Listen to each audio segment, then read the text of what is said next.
Welcome to Football Never Sleeps, our off-season YouTube show dedicated to Notre Dame football and everything that's happening between the end of the one season and the beginning of the next. And man, is there a lot happening right now. The beauty of Football Never Sleeps is we don't have to have it on Monday night like the old Monday Night Live show, although this week we are coming to you on Monday night, and that's because of some of the news that's happening to best serve you. One thing I want to remind you, because we move around a lot, hit the subscribe button and also click the bell for notifications so you know when a new show is coming up. We also have other content. We have interviews. We'll have some practice reports and practice footage when spring practice starts. So again, make sure you do that. Subscribe. I swear nothing bad will happen to you when you hit subscribe. You will not be charged. You will not be charged. You will not get spam. Tyler won't show up at your house. It's just a good way to know when we have fresh content. As with the Monday Night Live show, we take your questions live. We kind of work them into the conversations. So go ahead and start filling up the question portal, and we'll get on with today's news.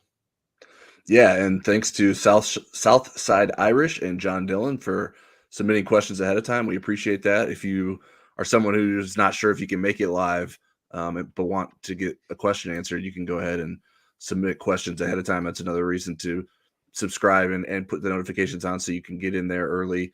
We usually try to tweet it out as well in advance, put it on the Insider Lounge message board, and even promote it on our InsideNDSports.com homepage. So we try to put it everywhere you could possibly be to make sure you know it's coming. But we know certainly not everyone can join us live.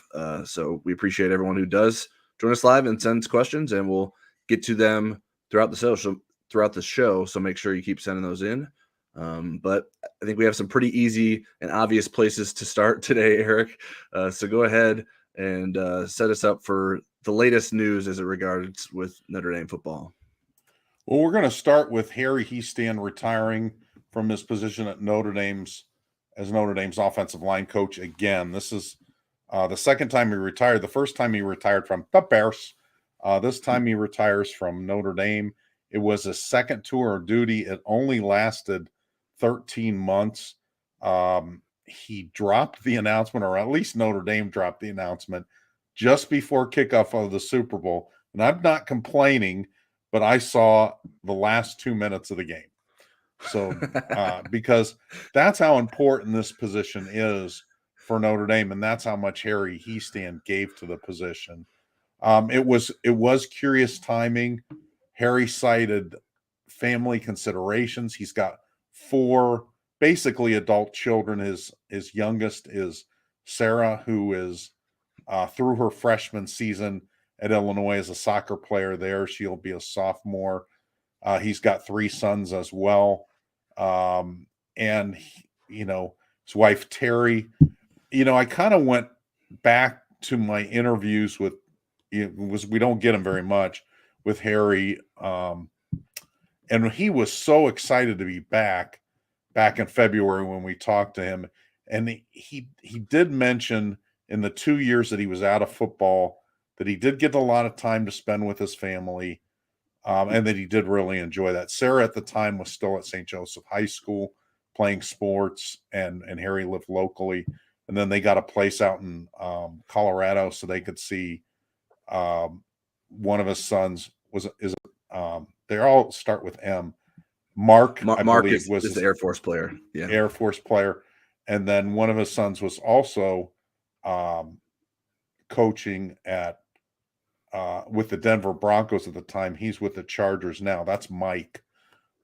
So you tend to think that there's something more to it than that, especially when Terry was bugging him to take one of the jobs. She's like, you're sitting here for 2 years and you're spending half your day watching football, talking football. Why don't you take one of those jobs? And so first he denied that he did that, and then he took the Notre Dame job, which Tommy Rees invited him to. So that's where we got to this. I should mention that, he's more than just an offensive line coach, and we'll get into that. Notre Dame has one recruit in the 2024 class. That's an offensive lineman. That's Peter Jones, ironically from Hiestands hometown of Malvern, Pennsylvania. So that's where we stand right now. So what are your thoughts, Tyler? Yeah, well, I was glad, glad, but also guilty that I was that you were in charge of anything that was going on around the Super Bowl time. I was sitting down to enjoy the evening with my friends and eat a lot of food and bet on the outcomes of the game with some prop bets. The timing was just bizarre. Like I still don't have a good understanding for that. It seems kind of strange. Like someone who is as respected as Harry Hiestand, you think would get a better send off than an announcement 7 minutes before the Super Bowl. So that's Right. strange. We know Harry Hiestand doesn't love uh, interview sessions, so maybe he thought, well, just release it now, and maybe I'll get less people trying to call me or something. But I don't really know what went in the timing of that. I think it can't be coincidence with like where Notre Dame is in its offensive coordinator search and making sure that that is clear and understood with whoever becomes the offensive coordinator that you will need to we will be needing an offensive line coach replacement as well. So I think that probably played some role in the timing of things. And we'll see what happens from here in terms of who becomes the offensive coordinator and then who becomes the offensive line coach. But I think just to focus on Hiestand, like it is a big loss. It's a bit disappointing that his stay was so short. Like I think he certainly made an impact on Notre Dame's offensive line this season, and probably an impact that will last beyond his tenure. Like these guys that even the guys that were freshmen last year, like Billy Strouth, I imagine he took plenty away from the one season with Harry Hiestand that he'll be able to use throughout the rest of his college career. But he's just developed so many college linemen into valuable NFL players. He built a culture in the offensive line room that is extremely important and valuable. And that sort of lasted beyond his first tenure into the Jeff Quinn era. And I expect that sort of probably to continue. But the further you get away from that, the less that will still be lasting. So it'll be interesting to see like who the next coach is, how much they embrace that. What I mean, if Harry's still living here locally, does he still drop in every once in a while and offer some advice? I think that probably would be more up to the next offensive line coach seeking him out. I don't think Harry's the kind of guy that's going to butt his nose in and make sure that he has some sort of voice in the process. But I think he would probably be willing to share some advice. So I think I have to imagine Tommy Rees leaving made it easier to walk away. Like you mentioned, Rees is sort of the one that asked him to come back and inquired if he would be willing to do that. And but yeah, I mean, you can't fault a guy for wanting to spend time watching his kids play sports because that's not going to happen much longer for those kids. So it's a big, like I said, a big loss. Becomes an interesting situation in terms of what comes next for Notre Dame. And I think just the biggest takeaway is just like, wow, that was really unexpected at that time. I mean, I mean, to be frank, we didn't see this coming. This wasn't something that was necessarily on our radar, and people that we have talked to that seem to have had indications that as recent as last week that Harry Hiestand was digging around on recruits and trying to figure out what was next for Notre Dame. So I don't think this was something that was like in the works for months now. And so it sort of came to a head here in the last week or so. And now Notre Dame needs to fill two positions on its coaching staff right now. Right. Yeah, as you mentioned, the people close to him, I texted, I think I can share Aaron Taylor last night, who is a huge Harry Hiestand fan and did not play for him. He played for Joe Moore, his mentor, and but Aaron was just shocked. And everybody else that I've tried to contact last night and today has kind of expressed the same thing. Now, maybe there's somebody that has a secret, door to his what's going on in his mind, but the people close to him were very surprised. I talked to somebody both yesterday and today that he was on Friday driving back from Illinois, having just visited with Sarah, his daughter, and all he could talk about was the recruits that he wanted in the next class. So it just very interesting set of circumstances, and I'm sure we'll probably get a little bit more fuller of a story. I don't doubt that the family thing, because he did bring that up in February, how much he enjoyed sitting there watching Sarah's games at St. Joe High and not thinking about something else. He goes, I wasn't thinking about Robert Hainsey's bad pass set. He came up with a couple of different examples. So I think that's sincere, but I think there's more to it. And you wonder if some of it is just all the changes that are happening in college sports. I spent all my time when we had the 9 assistants with Harry. I spent maybe, except for maybe 3 minutes with Tommy Reese, the rest of them was Harry. And yeah, I mean, you have NIL stuff and you have the transfer portal and everything else. But Harry's a tough guy, and he would do things his way. And I thought he recruited adequately. You know, he's not the best recruiter, but he's absolutely the best player development guy. I don't think there's any question about that. So the thing about it is, where do we go from here? Right. And because we've hit the big pause button, the most awkward pause that I can remember in an assistant coaching search, there's a lot of different directions we could go. So let's start with the fact, we'll just mention as we're doing the show live here on Monday night, there's been no decision from Andy Ludwig at Utah, and we'll get to that a little bit later in more detail, but no decision on whether he's going to take the Notre Dame offensive coordinator job. So if, let's say that he eventually does, probably the thing that makes most sense for him is to see if his offensive line coach would be interested. His offensive line coach is 44-year-old Jim Harding. Jim has been at Utah for 9 years. They don't have the same material that Notre Dame has with offensive players or offensive linemen, but they've been really consistently very good. Jim Harding also has the title of assistant head coach.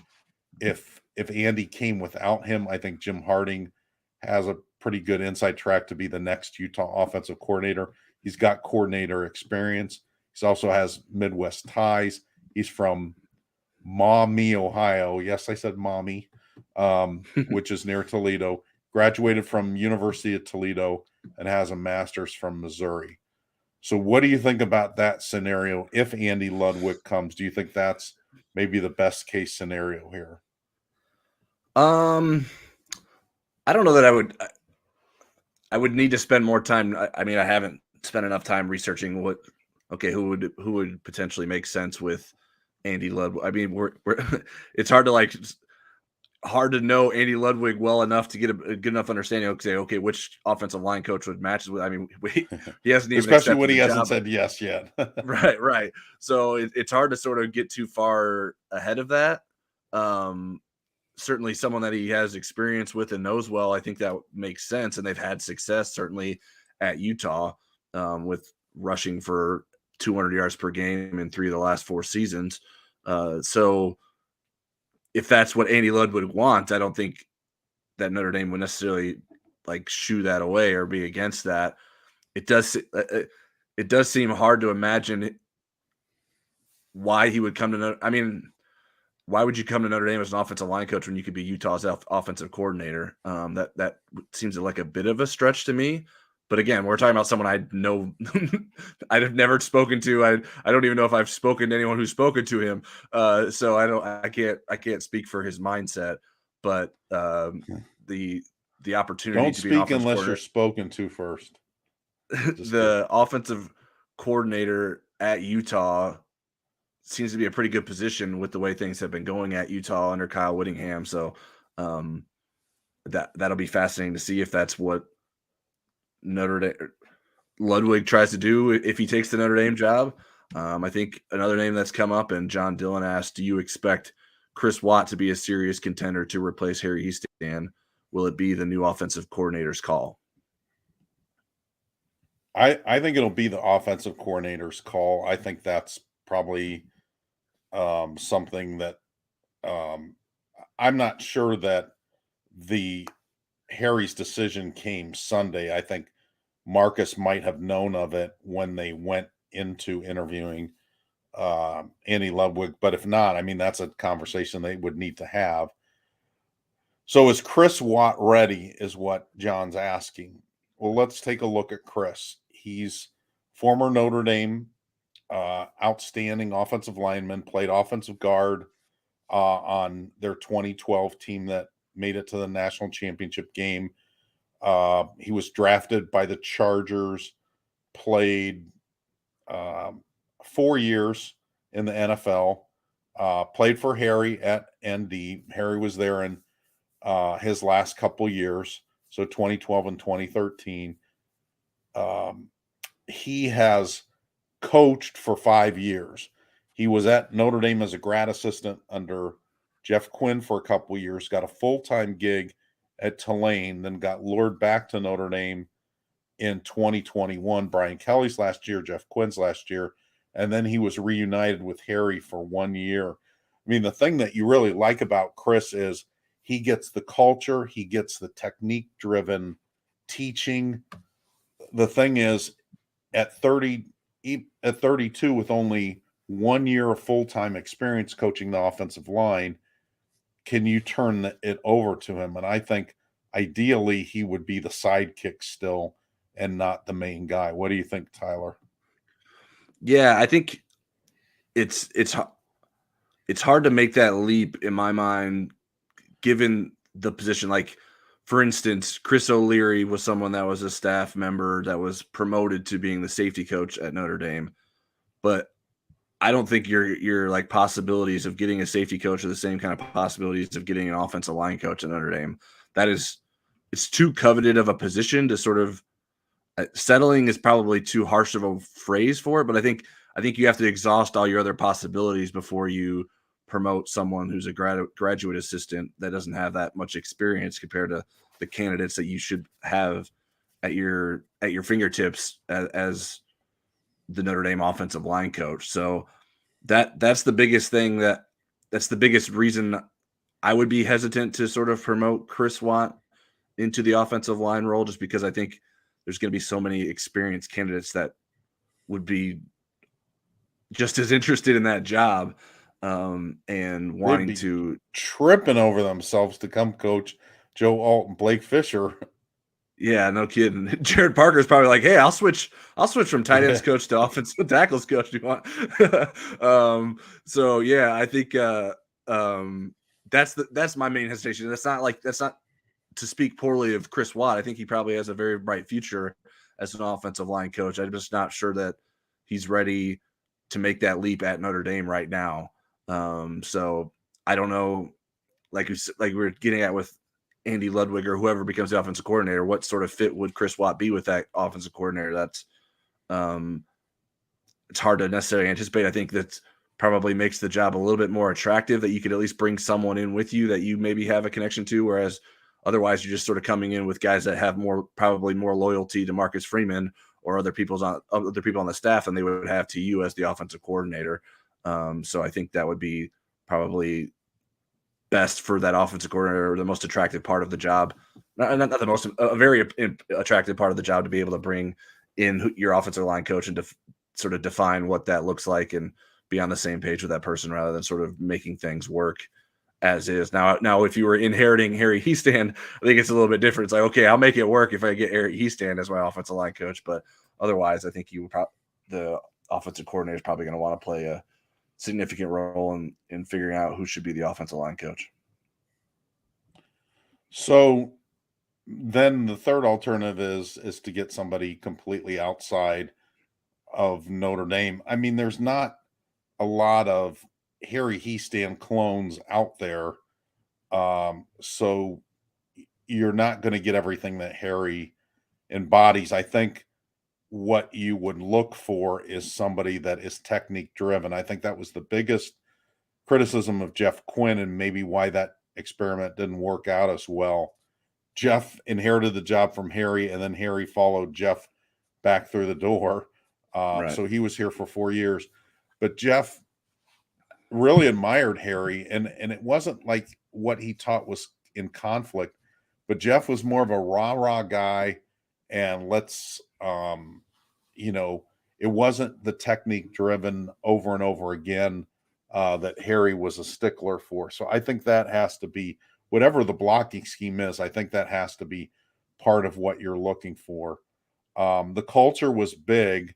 I'm not sure how that would play with a new coach who has no Notre Dame connection. Will Zach Martin and Mike McGlinchey and Quentin Nelson come back and spend time with the current offensive line?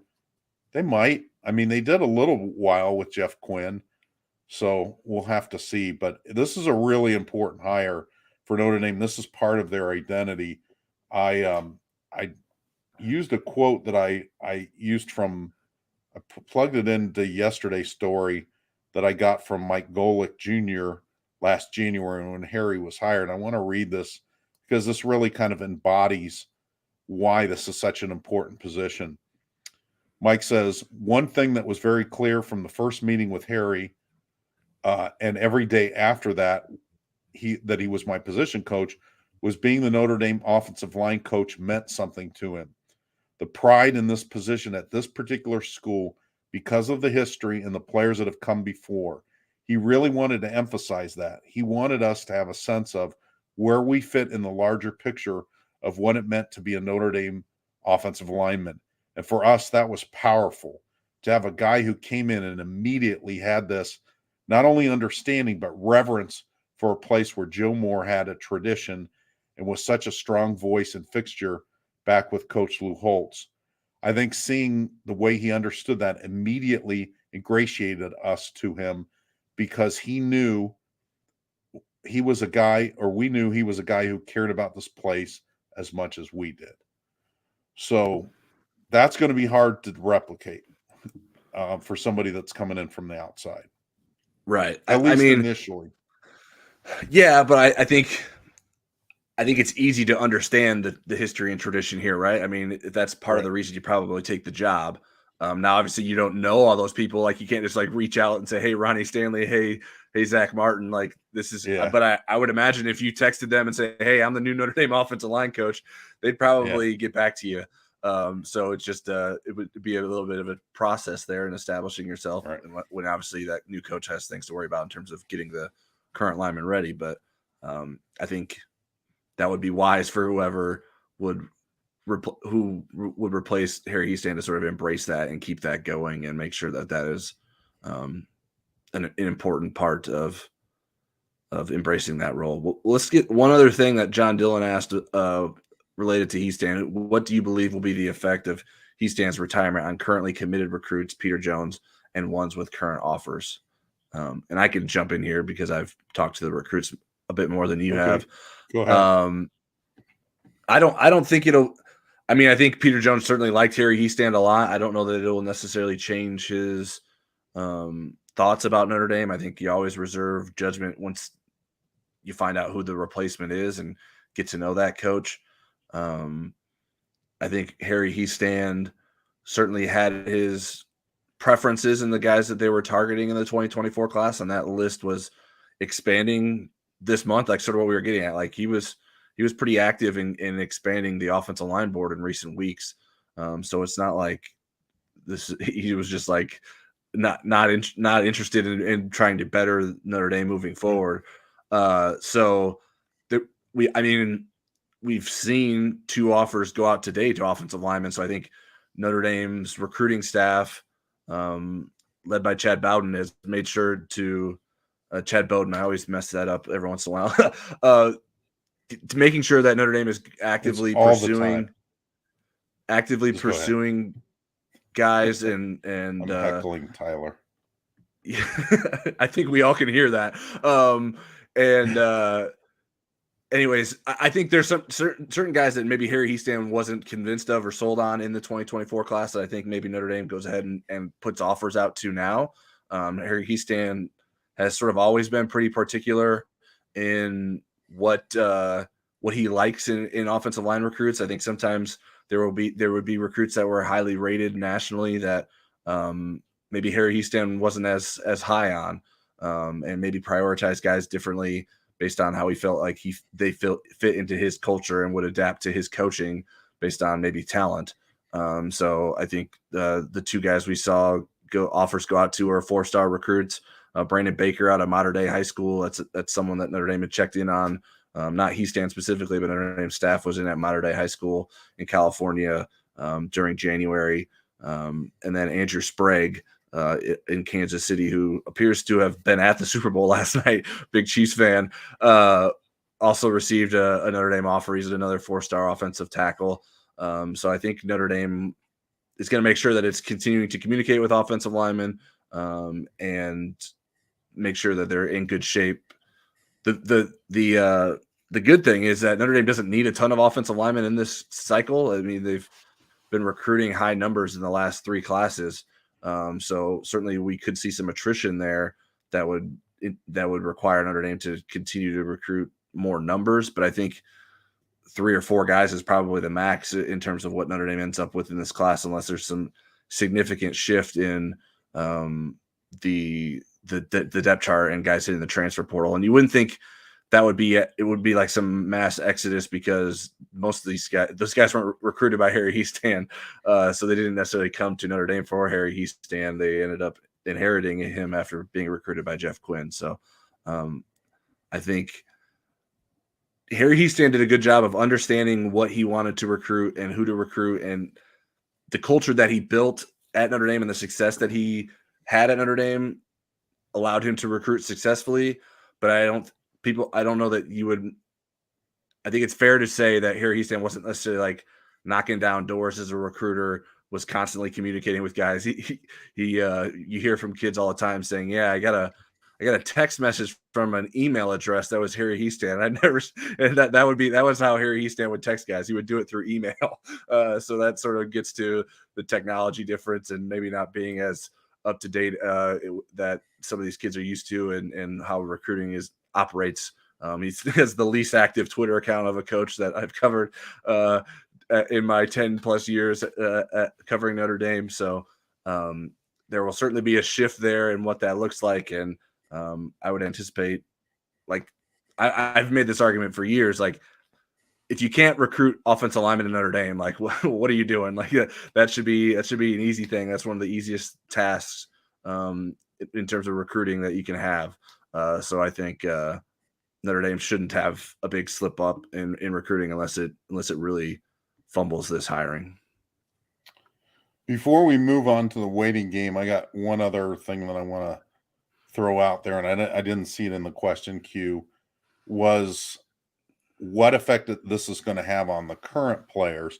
Why I say that is Harry was very much, I want my best 5 linemen out there. I don't care what positions they played in high school, and then I will retrofit them to what their best position for me will be. Not every offensive line coach does that. The guy that comes in next may say, I don't want to move tackles to guards, or I don't want to move a center to a guard. I wanted these guys to play the positions and learn them over time, which, and even if they do want the best 5, their idea of who the best 5 are may be different than what Harry's was. Now, I think obviously Blake Fisher and Joe Alt are going to be in the top 5. And I would say it's probably be careful on that ledge you're stepping out on there. Yeah. Now then it gets a little bit tricky, because I think with Harry, Zeke Correll was safe. I don't know that he's will be as coveted by the next coach. And then maybe a guy like Rocco Spindler, who had some jumping over other people to do. The new offensive line coach may love Rocco Spindler and may like him better than, let's say, Andrew Kostofik. So it's going to be really interesting, those battles are going to be very competitive and very interesting. And the other thing is, let's say if they wanted to move Tosh Baker or Michael Carmody to another position, their tackles, would that happen? Would they have a chance to compete for a starting position, or would that coach want to keep them as depth for the tackle positions in case there was an injury there? Yeah, it certainly gives everyone a clean set. I wouldn't think that there was because Harry Hiestand wasn't here this long. It's not like they had years of their impressions on Harry Hiestand working against them. So I wouldn't certainly he guys made he can made pretty he made pretty quick decisions though on people. That was what was interesting last year. I mean, he wanted to move Jarrett Patterson to guard. So right. which Yeah, I mean he knows what he wants and he's pretty yeah. decisive in it. And I would imagine he probably had a bit of a background information coming in. He was probably pretty familiar with their play, Notre Dame's offensive line play, even when he wasn't necessarily coaching. So Yeah, I I would say he was. so I think that would be probably different than this new coach coming in, and unless it is someone like Chris Watt being promoted, then obviously he would know these guys just as well as anyone. So it'll be interesting to see how that shakes out. If that does make a big difference for anyone, I think it can sometimes rejuvenate you as a player. Like, okay, maybe I didn't feel like I was getting a fair shake from Harry Hiestand, or clearly he didn't like me and for whatever reason. Now maybe it's like a kick in the butt to say, okay, I got a fresh start here. Let's go out and prove that I'm worth being one of these 5 starters. And maybe that can change the way things work out for some of Notre Dame's offensive linemen too. Okay, well, we're going to move on to the big waiting game with Andy Ludwig, the Utah offensive coordinator. We're hoping, and we still are hoping, that news might break while we're on the air, but we'll see. So, where we stand with the offensive coordinator position, let's go back really quick. Tommy Rees last Friday accepts the Alabama job, leaves Notre Dame after 3 years as offensive coordinator and 6 years overall. Initially, it was Kansas State offensive coordinator Colin Klein who flew in first, reportedly turned down the job, and right on his tail, was Andy Ludwig coming in from Salt Lake City, and he went to a hockey game Friday night and obviously did more than that, talked to the staff and was interviewed, and then he left on Saturday, and then we've been kind of in this waiting period since he left to go back to Salt Lake City on Saturday. And it's just, I can't remember with an assistant coach or at least a coordinator with there being a situation like this. Maybe Dylan McCullough as a running backs coach because he got involved with another job offer at the 11th hour. But I don't remember a coordinator position with this kind of awkward wait after the interview had already been done. Yeah, I mean, I think certainly the timing plays a role. As I mentioned on the Insider Lounge, Utah's head coach Kyle Whittingham he has a son who is a quality control coach on the Kansas City Chiefs staff. So Andy Ludwig gets back home on Saturday, probably wants to talk to Kyle Whittingham about it. Talking to him about it on Super Bowl Sunday probably is not the best time when his son is coaching in the Super Bowl. So I think they have such a relationship where I think that Andy would probably respect that.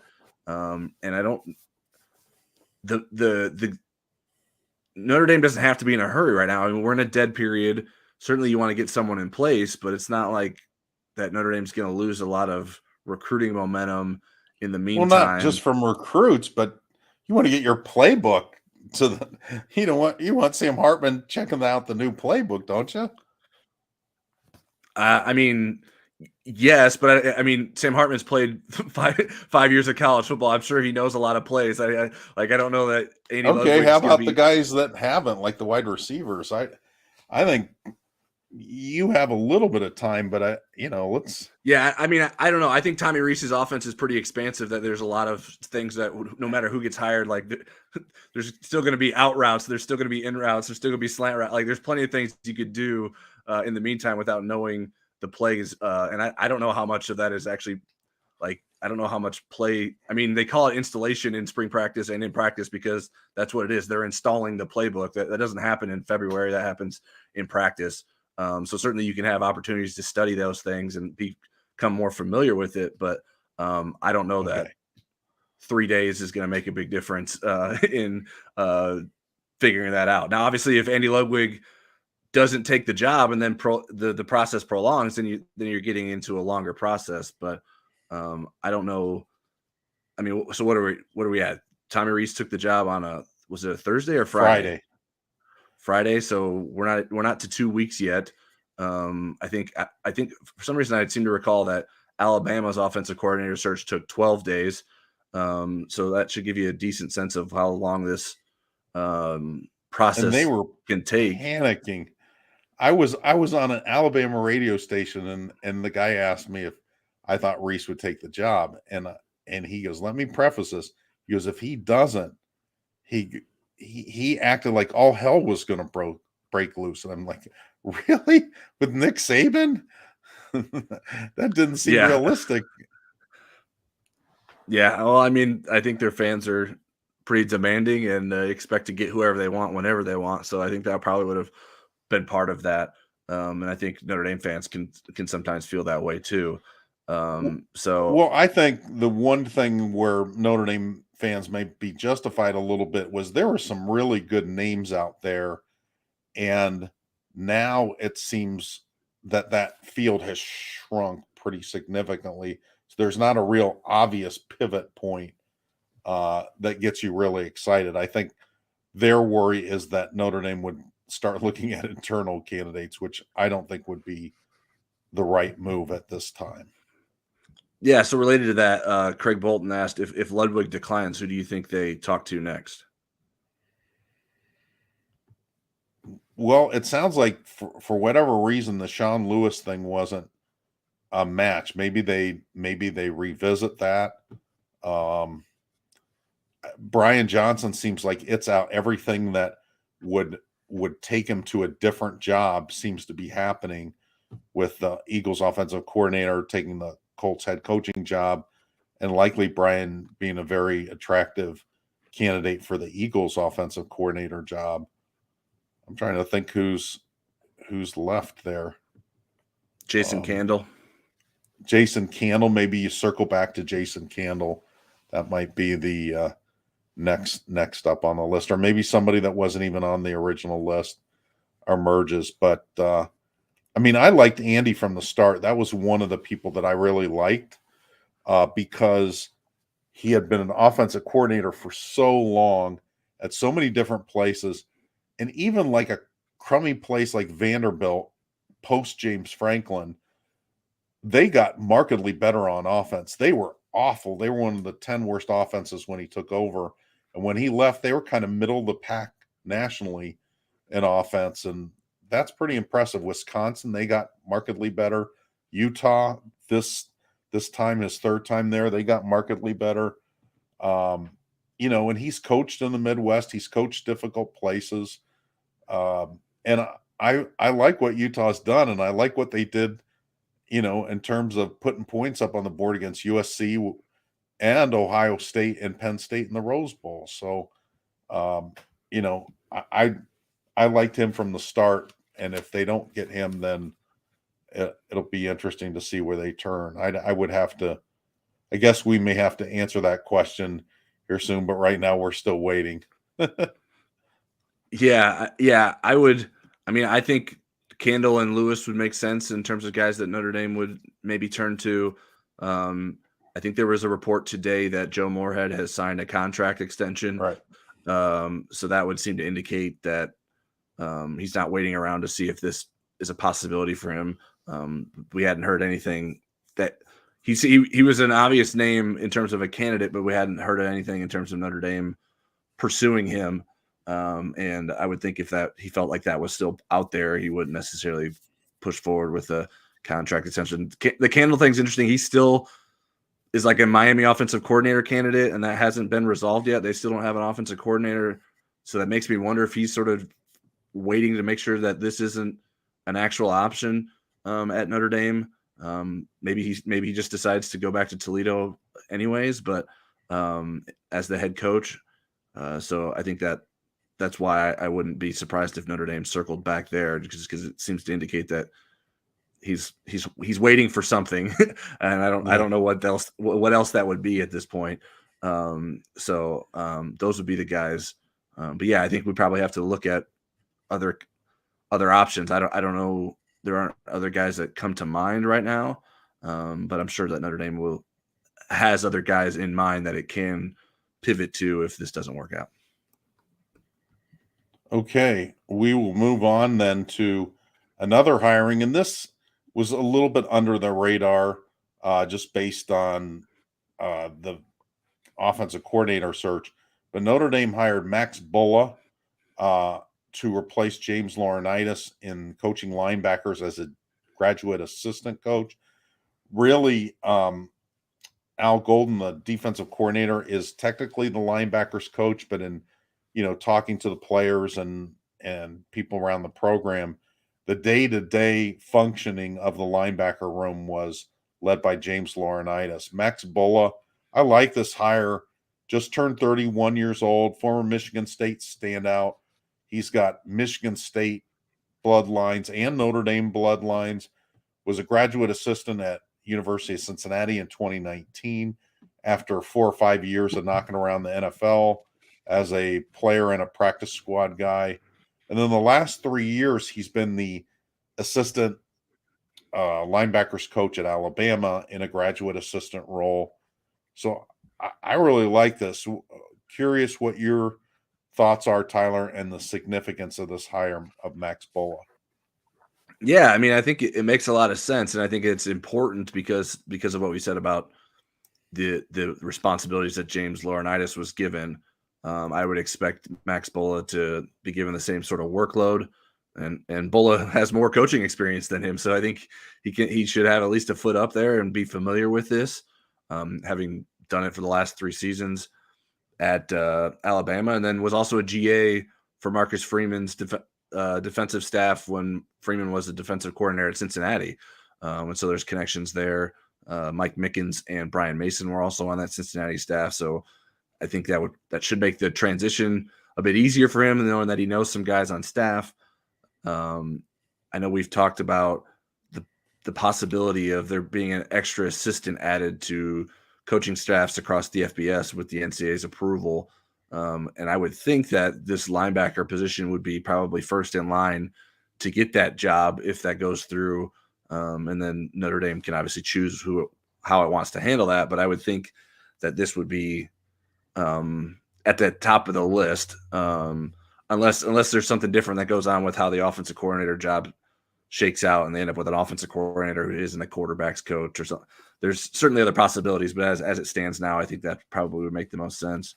I don't know a ton about like what his day-to-day was like. Like we have a better sense of what James Laurinaitis was doing at Notre Dame than what Max Bulla was doing at Alabama. I haven't spent enough time researching that, but he has worked with some talented players. He was specifically focused on inside linebackers. Last year in the NFL draft, Christian Harris was a 3rd-round pick, an inside linebacker out of Alabama.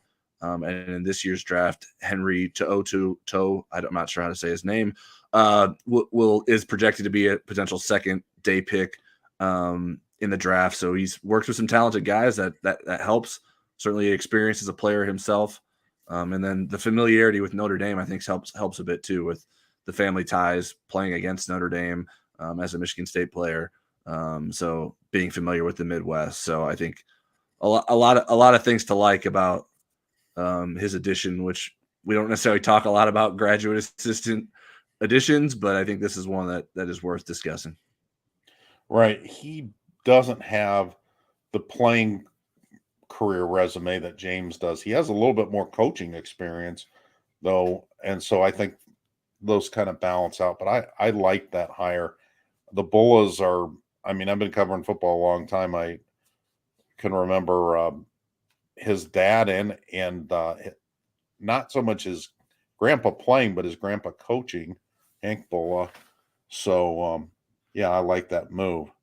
So speaking of defense, on Friday we had Sam Hartman's first interview with us deferred again because obviously they want to have a offensive coordinator in place so we could talk to him about that.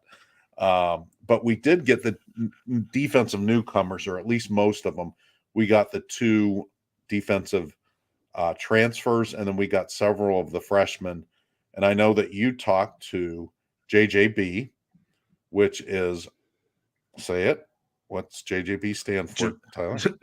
Javante Jean-Baptiste. Yes, because you can say it better than me. I'm better with French, having never taken a lick of French, but Jean-Baptiste, I guess, is in my wheelhouse.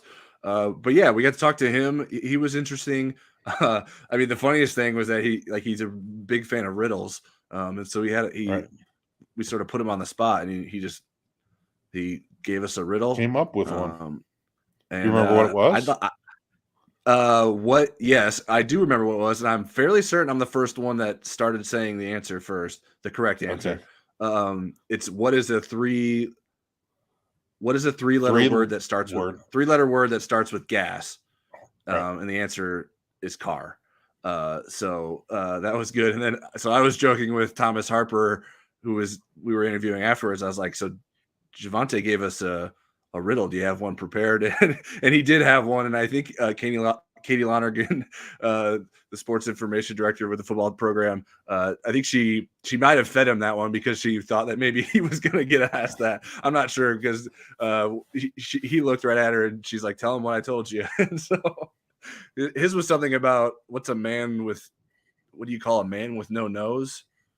And I think it was nobody knows or something like that. That I wasn't as on top of that one, but anyways, I don't think people came here. My grant gets to come up with a better one than that.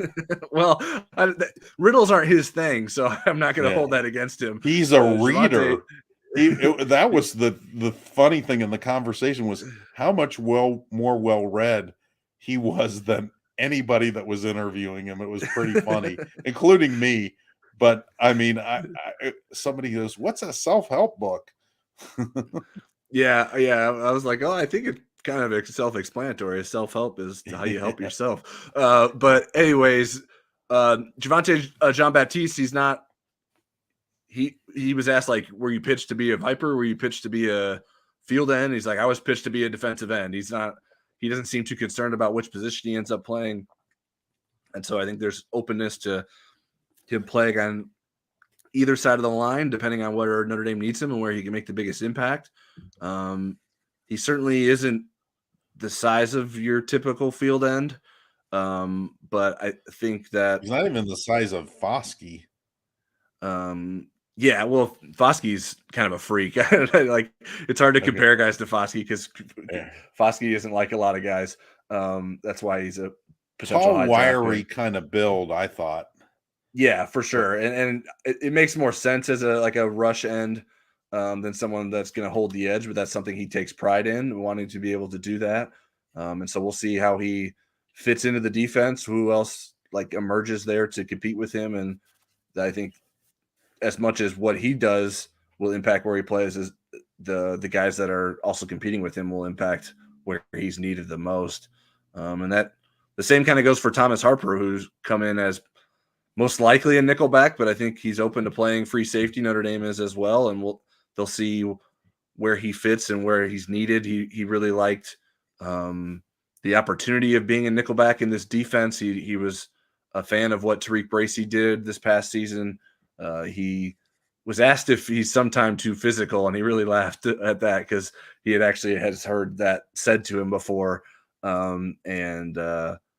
So that's something that he prides himself in, which isn't something you necessarily think about with nickelbacks or safeties a lot of times, or specifically free safeties. So that's a good thing to have as part of his game. Maybe that played a role in him actually injuring his shoulder last year, which was the biggest news of the interview session with him. I pressed him because anything I read, there was no sort of details of what sort of injury he actually suffered last year that ended his season. He had a torn labrum in his right shoulder, which he had surgery on in November. Which, if you do sort of the general timeline on that, that could potentially threaten his ability to be able to be full go at the start of spring practice. We'll see how things progress. Everyone's different with that. But if you sort of use like Logan Diggs as a barometer for that, he was sidelined for about 4+ months and getting back and not totally cleared when Notre Dame had camp going. So I think that we'll see what Thomas Harper's ability or availability will be in the spring. And one person that may impact is Ben Minnick, who I know, Eric, you spent a lot of time talking to. What were your biggest takeaways from your discussion with him? How not blown away he was by being an early enrollee. He wasn't, oh my God, these workouts are the hardest thing I ever, and not that he was taking them for granted, but that he was adjusting pretty well. And he also felt pretty confident that his speed would help get him on the field early. And he did not see indications that would not happen. He was a kid who ran a 10.47 100-meter dash in the Ohio State meet series last year. He advanced to the regional round, which is right before the state, and he tweaked a hamstring. So he didn't have a chance to run that and win a state championship. But it did really raise his recruiting profile once that number got out there. He went from a 3-star to a 4-star and got some other offers and so forth. But I really like him. He's learning all the different safety positions, including the nickel position, which I guess is technically can be a cornerback, but Notre Dame seems to like safeties in that role as well. It was funny. He kept getting bugged by one reporter about, well, aren't you missing this in high school? Aren't you missing this? Aren't you missing prom? He goes, well, I could still go to prom. It's after we're done with school here. And I asked him if he had a date, and he said he was laughing. He thought that was pretty funny. He did not have a date yet for prom. But his approach, his speed, he's a guy that could surprise people. I think if he's as physical if he's a physical guy in practice, I could see him pushing up to where maybe he's that 5th safety, maybe 4th safety for them this year behind the veterans, DJ Brown and Watts and Ramon Henderson. I could see him trying to push up there. But I mean, Adon Schuler, I think, has some talent. He's hurt right now, so he's going to miss spring. And Ben also talked about Brandon Hillman. Ben was really impressed with him, but he's not sure that they're committed to him as a safety quite yet. He's the guy that will arrive in June. So we'll see how that plays out. But yeah, he was fun to talk to. That's good. I spent a little bit of time talking to Preston Zinter as well, sort of getting his perspective on James Laurinaitis leaving, and certainly he felt that was a loss and someone that he had really connected to, but understood his decision. Talked to him a little bit about what he learned from his brother, Zach Zinter, who is an offensive lineman at Michigan, who also was an early enrollee, and that sort of guided him into the decision to enroll early. And he's been to the college ball playoff the last 2 years watching his brother play, and unfortunately come up on the losing end for Michigan. But he's sort of learned from that and sort of taken lessons from seeing how much those guys put into the seasons to get to that point and still to sort of come up short. So I think that has been pretty motivational for him. And he said he's learning all the linebacker positions. It sort of gets to one of the things I was saying about Andy Ludwig in the playbook. Like he's learning all the positions now because you don't have to get that far into it. Like he's not going to be asked to like know all the rover plays come the beginning of spring practice. But they're just sort of getting an understanding of how all those linebackers work together, and knowing sort of what the different possibilities are. And I wouldn't anticipate him. And I even asked him about this. I was like, hey, you're walking into a linebacker group that after Bo Bauer got injured, all these guys came back. Like there's not anyone leaving besides Bo Bauer who didn't finish the season. So he knows that it's not necessarily like an easy path to playing time.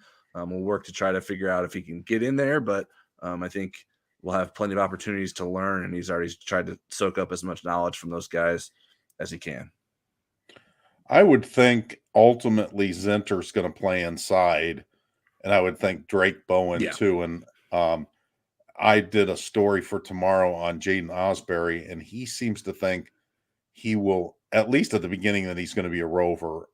He's 215 right now, came in around 210, 212. He's really fast. He says that he runs the 40 and 4.4, 4.5. And he's, he played middle linebacker for his high school team in Baton Rouge. But I think the rover is something he's kind of excited about.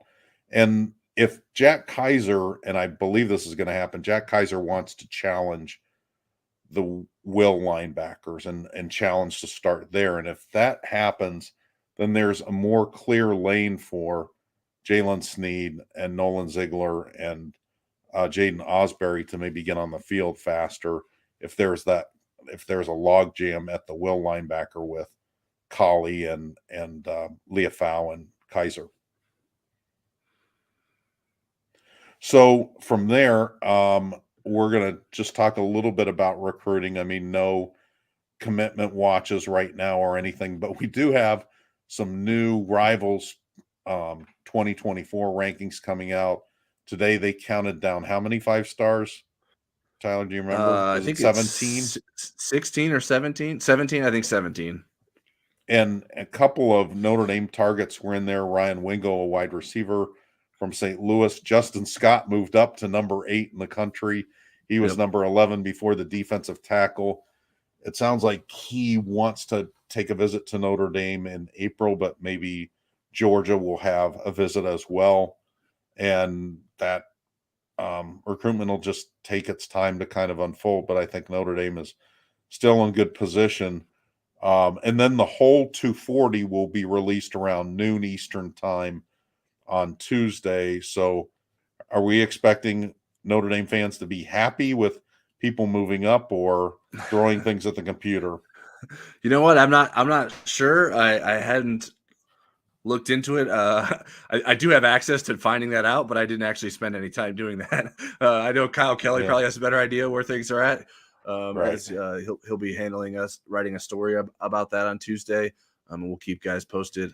I know like CJ Carr was sort of on that threshold of potentially being a 5-star, didn't get a 5-star rating yet. There's 3 5-star quarterbacks: Dylan Raiola, Julian Sayin, who is committed to Alabama, Raiola, who is uncommitted, who was had dropped his previous commitment, and then Jaden Davis, who is also uncommitted.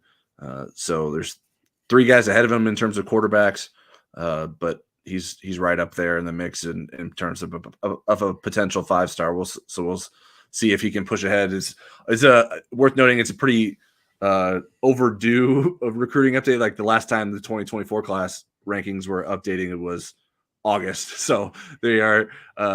There's a lot of information that are going into these new rankings, and certainly plenty of more offers and plenty more opportunities to see these guys in person in their junior seasons, to have better evaluations of them. So looking forward to seeing not only where Notre Dame's commits are, but where some of these guys that Notre Dame has been targeting as of late, see where they shake out. I know there were some people getting a little restless when they see offers going out to 3-star guys, or even some guys that don't even have a rating yet. But I think we'll start to see things sort of leveling out and the Rivals rankings and ratings sort of catching up with all the activity that has happened since August. I think it makes some people nervous when they offer a 5-star based on the NIL stuff. So there's nerves everywhere. Yeah. So you have to kind of stay in that narrow 4-star lane. One thing we should mention on the recruiting front, Kyle's been doing a reset of each position. Right. He did quarterbacks for today, Monday, and he had a third-party quote on CJ Carr basically saying, I'm sold on Notre Dame with or without Tommy Rees. His departure to Alabama is not going to affect him. In fact, where he was speaking was in Las Vegas. He was at a 7-on-7 tournament with his team, the California Power. And so I think he's got their next tournament will be in March in Houston. But he seems absolutely on board and as committed to recruiting for this class as ever, based on his relationship with Marcus Freeman and his belief that Marcus is going to someday, if somebody makes their mind up, land a really good offensive coordinator and quarterbacks coach. Yeah, certainly we were ready for the process, Dan. I know I'll speak for myself. Coaching search season is my least favorite time of the year. You never know when the news is going to happen or how it's going to happen, and could sort of sneak up on you, like just like we saw Sunday night with Harry Hiestand retiring right before the Super Bowl. So the sooner that's over, the better mood we will be in. I went to the fridge to get a water, and I come back and there's an email that Hiestand retired. So fortunately, everybody else is paying attention to the Super Bowl. So yeah, fortunately, and then unfortunately, this 2 years in a row that we're going into February with coaching searches in the middle of February, nonetheless. So hopefully, there's an end to all this sooner rather than later. I mean, it's not beyond possibility that Notre Dame by the end of the week could sort of know what it's doing at offensive coordinator and offensive line coach. I think that would be ideal, but we'll see how things progress and if Andy Ludwig is that guy and how quickly they move on lining up an offensive line coach for him. Absolutely. All right. You got anything else you want to touch on before we get going, Eric? I just wanted, please say subscribe. You guys have been doing a great job. Our subscription numbers have been going up, but I guarantee you there's nothing bad going to happen. Tyler won't show up begging for money at your door. You will just get to know when our content is coming out. And again, besides this show, Football Never Sleeps, we'll have interviews, video interviews, and so forth. We'll have another round. We'll have the offensive players, most likely this Friday if there's a new offensive coordinator in place. And then once we get into spring practice, we'll have some practice reports and practice interviews and practice highlights. So you want to be part of Inside ND Sports for that. Yeah, I'll remain skeptical that we actually get the offensive guys this week, just because even if Andy Ludwig makes a decision, that doesn't mean Notre Dame's going to announce him yet. If anyone was paying attention today, Tommy Rees was finally just today announced as Alabama's new offensive coordinator. So Notre Dame isn't the only one that maybe drags its feet in terms of officially announcing coaching hires. So we may be waiting a bit to get to the offensive guys in terms of they had to get their graphic done. That's what it was. They had to get the graphic done. They didn't do that pretty quickly, huh? Well, yeah, and you mentioned like we got the defensive guys. I've posted some interviews, and I'll continue to post some more. Christian Gray, Preston Zinter, Devin Houston is the latest one I've updated or uploaded. So that's all available on our Inside ND Sports YouTube channel as well. So keep an eye out for those, and we'll have some more when we finally get to talk to the offensive guys as well. So thanks again for everyone tuning in. Make sure you're subscribed like Eric has been begging of you. I like that at least this time he said I won't show up begging for money, because last time at the beginning of the show you said that I would just show up, and I was like, well, that sounds like a good thing, not a bad thing. I don't know why you're saying that would be a bad thing, but we'll have a Inside ND Sports podcast later this week. Hopefully Notre Dame has an offensive coordinator decision made by then. And as always, you can find us on the Insider Lounge message board and producing content for InsideNDSports.com. All right. Just like the title says, don't go to sleep.